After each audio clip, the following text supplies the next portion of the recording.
Divi is a modern, no-code, visual drag-and-drop website builder for WordPress. With Divi, you can build stunning websites from the ground up without touching a single line of code, unless you want to. Divi harnesses the power of complex web development and lets you design custom websites by using the Divi Visual Builder so you can see the changes you are making in real time. Let's explore all of the features, settings, and functionality available within the Divi Visual Builder. First up, let's talk about how to actually load the Visual Builder. Here we are on my website where I have Divi installed and activated as my theme, and I actually built this page using Divi. Here at the top, I have a button that says Enable Visual Builder. All I have to do is select that. And just like that, we are now in the Visual Builder. But let's say we're here on the Pages tab of our WordPress admin dashboard. We have two different options to load the Visual Builder. First, we can hover over the page we want to edit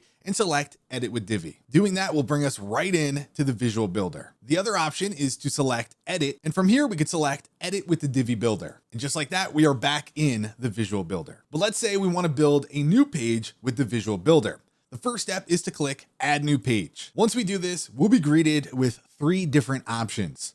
The first is Build from Scratch, which allows us to start with a blank canvas. The next option is Choose a Pre-Made Layout, and this offers hundreds of pre-made layouts as a starting point for our website. The final option is Build with AI, our brand new feature that utilizes Divi Layouts AI. Simply describe your page content, sit back, relax, and let Divi AI build your page with the click of a button. For the sake of this tutorial, I am going to select Build from Scratch. Now, before we dive too deep into things, let me explain the main building blocks of Divi. This graphic right here is going to make things easy to understand. So the main building blocks of Divi are sections, rows, columns, and modules. Sections contain rows. Rows contain columns, and columns contain modules. If I select this blue plus icon right here, I can see the three different types of sections that Divi offers. The first are regular sections. These are the most commonly used within Divi.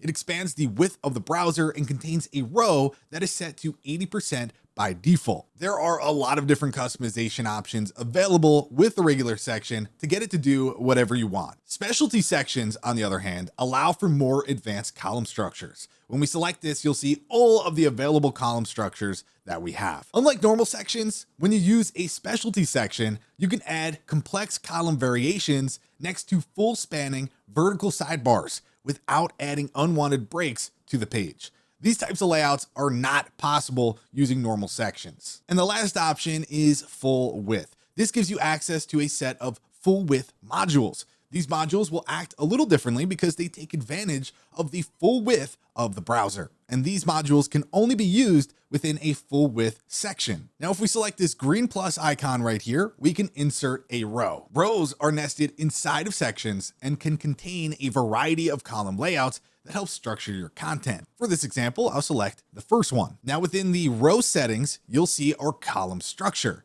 Columns are nested inside of rows and create a basic box structure for your content. Every row has a column, even if it's just one column like you see right here. If we select the gray plus icon, that's how we insert a new module. Modules are the content blocks of Divi. So contact forms, images, text, sliders, blurbs, and more are all examples of modules. We have an entire thing of documentation dedicated to modules, as well as a list of all of the different modules Divi offers, and we'll leave a link to that down below in the description. When adjusting settings and applying styles in Divi, it's important to remember the hierarchy of Divi sections, rows, columns, and modules. Sections contain rows, rows contain columns, and columns contain modules.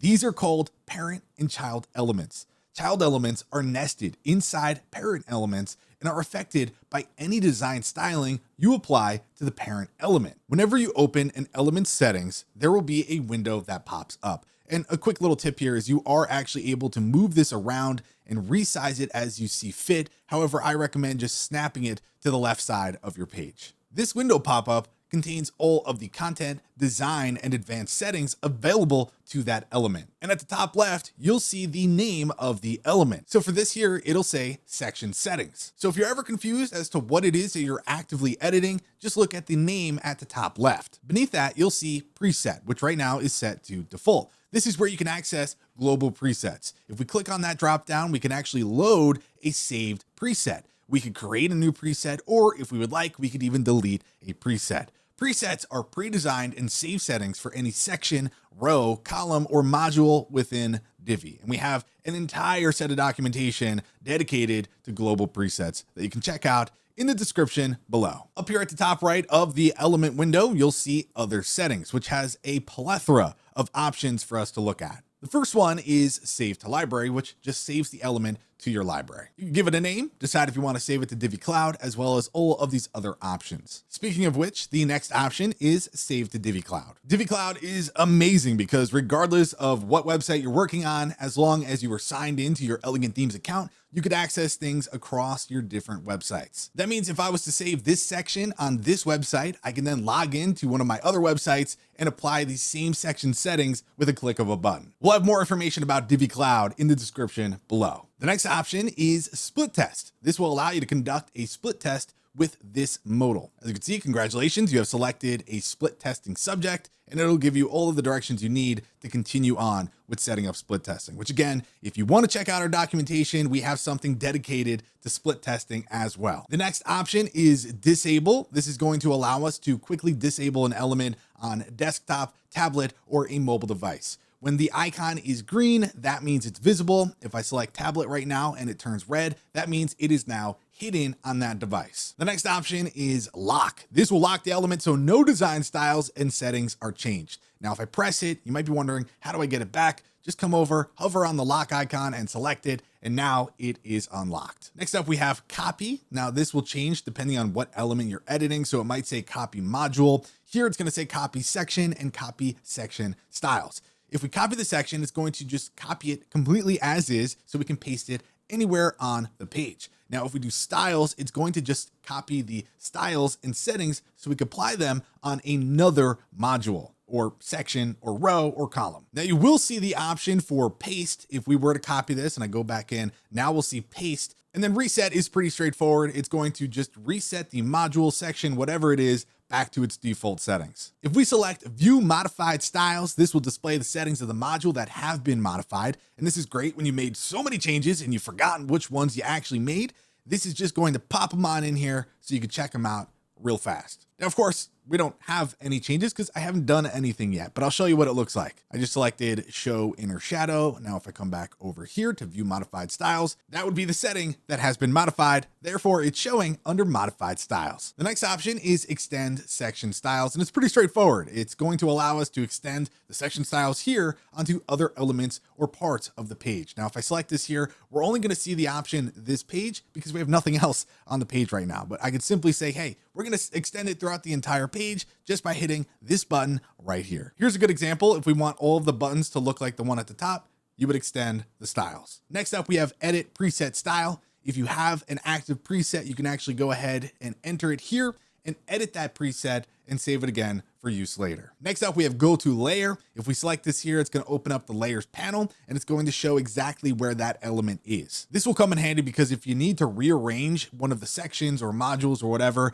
I find it easier in the layers panel rather than trying to do it on the actual visual end of the website. And the final option is generate content with AI. And this is going to vary if you're on a module, a section, so on and so forth. The next thing you should check out is the search options bar right here. I can simply type in something like color and all of the different color options for this section will then show up. Okay, so I just made the border color red. And now as a good example, I can select filter. This will allow us to filter our results. And I'm going to say, hey, only show me the modified styles. Now, if I do that, what's going to pop up? Well, the border color, because it's color and it's one of the things that we modified. So that right there is going to make editing your website and going through all the different settings a breeze. As we mentioned before, all modal windows have 3 tabs: content, design, and advanced. This is where the content settings, design settings, and advanced settings are for any Divi Builder element you're working on, whether that be a section, a row, a column, or even a module. The content tab is where you can adjust the content settings of the Divi Builder element you're working on, and what's in the content tab will vary depending on which element you're working on. For example, here in section settings, I see link, background, and admin label. Whereas if I came in here and I simply added a text module, it's going to look quite different. We have generate content with AI, as well as an entire body section, in addition to the similar options we saw for section. Same thing goes for the design tab. So as you can see here, we have text, heading text, sizing, spacing, all these different options. But if we were to go on over to our section settings, design, you'll see it's quite different. Layout, dividers, these are things that didn't show up for text. As far as the advanced tab, this is where you can do things like custom CSS, visibility, scroll effects, conditions, and more. Now let's quickly focus on the bottom 4 icons that you can see right here. We have exit. This is simply going to get us out of whatever settings that we were in. This purple one is undo. So if I just made a change, it will go ahead and undo that for me. And well, the blue one, as you might guess, is redo. So if we just undid it, let's redo it. And finally, the last one is a save changes button. Press it. Whatever change you made is now going to be saved. Now let's go ahead and focus on the bottom of the visual builder. For me here, I have a little purple circle with 3 white dots. If I select that, all of these options are now going to appear. This is our toolbar. I'm gonna go ahead and cover what each of these things are, starting here on the left-hand side. First things first, these 3 dots right here, this is going to give you access to builder settings. Man, oh man, there are a bunch of different things that you can play with here to really make sure that the Divi builder looks and acts the way that you want. The next option here is wireframe view. And personally, I really enjoy wireframe view. Now, if you had a whole website built out here, it makes it really easy to move things around and get a better sense of what you may be missing and what needs some changes. As an example, here we are on a coffee shop website. If I select the wireframe view, you can see everything is neatly organized. I will say I haven't actually labeled everything, so that's not completely accurate. However, if I go into each of these, I can quickly take a glance at where things are, and it just makes visualizing your website super easy. Next up, we have a zoom button that just allows us to zoom in and of course, zoom out. The next 3 options are extremely useful when building a responsive website because you could switch between a desktop view, tablet view, and even mobile view. Now back here in builder settings, we do have 3 options for a toolbar that are not active. So I'll go ahead and activate those real quick. And now we can check them out. First one here is hover mode. When hover mode is on,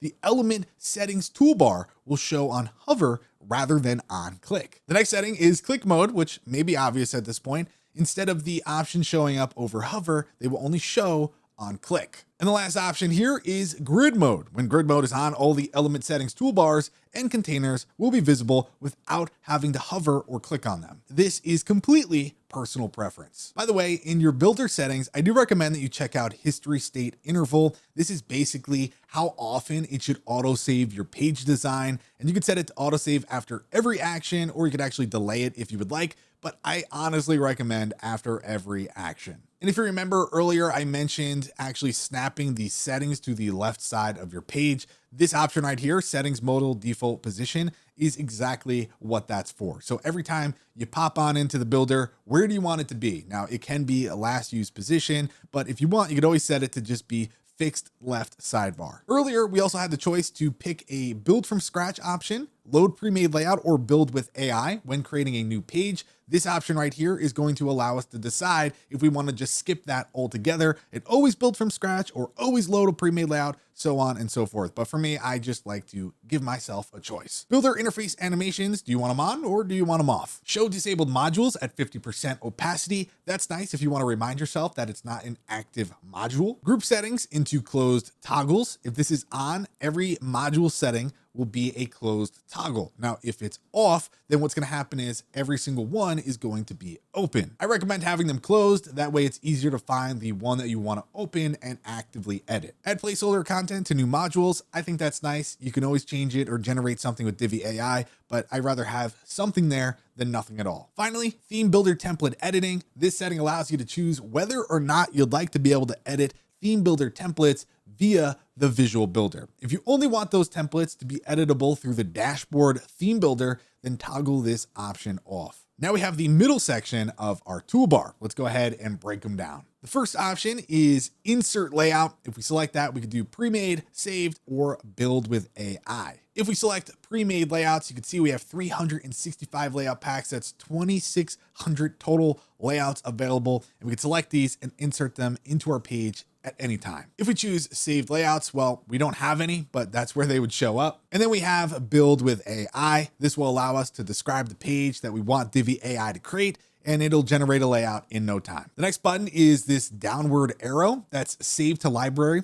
It allows us to save the page layout to our Divi library and even to Divi Cloud. Now, once we do this, you'll see a whole plethora of options. This is similar to the modal that popped up earlier in the video, and there's a whole bunch of different things that you might want to actually input before saving. So of course, a layout name, I can create a category and add some tags, save it. And now if I went back into saved layout, there it is. Next up is the trash icon. This is where we delete the entire page layout. It'll wipe everything and give you a fresh start. And then we have this X icon in the middle. This will actually close the toolbar, and open it will do what we did before, which is just press the 3 white dots. Next up, we have the gear icon. This is our page settings. We have the option to apply custom settings to this page only. And of course, we could actually input a title, excerpt, featured image, background, and split testing, and even utilize Divi AI in that process. If we go to the design tab, we have spacing and text. This is pretty straightforward. Under advanced, we have custom CSS, performance, visibility, and position. The next option here is a clock icon. It's basically our editing history. And you can see here, we have a plethora of edits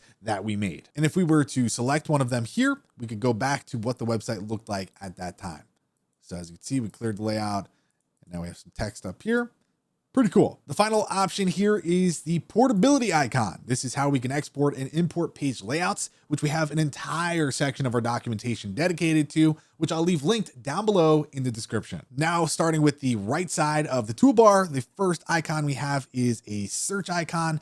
This is crazy because it will make things super fast for you. You could change your device view, manage the page layout, access builder settings, search documentation, open elements, and more, all by typing into the search bar here. So we say, hey, we want to go to our color palette settings for the page. Boom. There we go. And if at any point you find yourself confused or needing more assistance, you could just press help. And then here are all of the different documentations that you could possibly need. Like before with the portability icon, I could simply press this right here. And this is how to import and export Divi layouts. Earlier, we had a quick look at the layers panel. This button right here will open it back up for you. And then of course, I just mentioned the documentation and the ability to get help. This little question mark icon will pop that open for you at any time. Which also, we have a tab here called keyboard shortcuts. This is extremely helpful if you want to find yourself speeding through building websites using Divi. And finally, the last thing here on the bottom right is save draft and publish. Now this page isn't published right now, which is why we have these two options.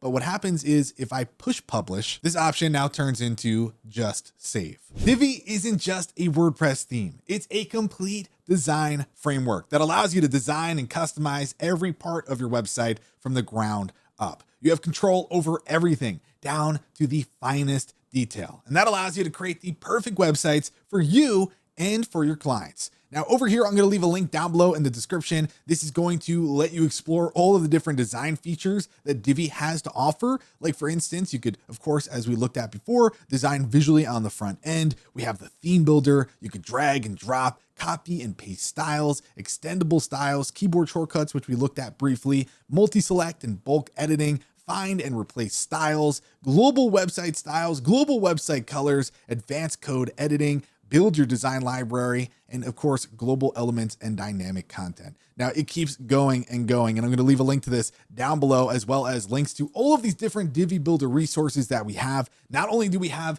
an insane amount of videos on this channel that break down every single feature, but we also have a whole lot of documentation and blog posts that'll walk you through everything you need to know. This was just a quick look at how to get started with the Divi Visual Builder, but stay tuned. We'll have even more content that'll help you out coming here in the future. So do yourself a favor and hit that like button if you enjoyed this, and be sure to subscribe for more content like this. With that said, thanks for watching, and we'll see you in the next video.